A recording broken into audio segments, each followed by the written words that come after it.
My name is Lexie Harris. I am from Douglasville, Georgia. When I was younger, I was raised in a very broken home. Drugs and sex were very common growing up. I actually was very enticed with the lifestyle that comes behind doing drugs. I never really looked at the consequences that everybody had to face. I just looked at the fun that they were having. I felt really abandoned and alone most of the time. My mom was a single mother.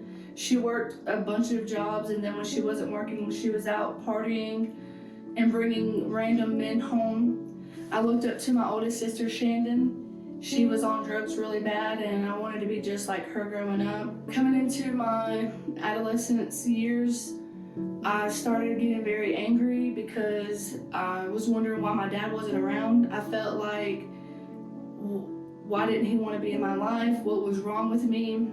I started looking for love in all the wrong places. I started doing meth when I was 11. I ended up getting on probation right after that, and I was acting out because I needed attention. I was being neglected in a lot of ways.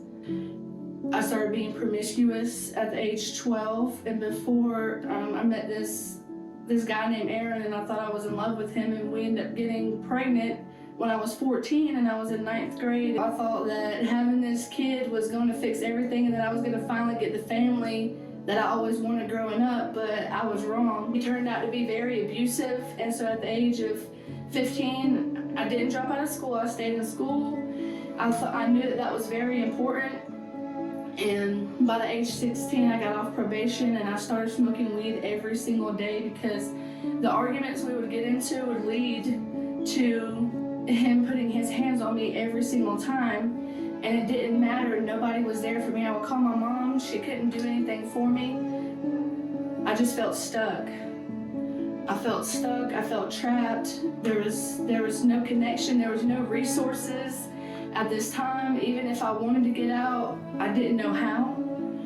So then I ended up getting pregnant again at the age of 17 with the same man, thinking that another kid would change things, but it didn't. It only made things worse. The whole time I was pregnant with her, I used. Eventually, we had our last fight the day before Mother's Day in 2012. That day, my life changed forever. I started shooting up pain pills.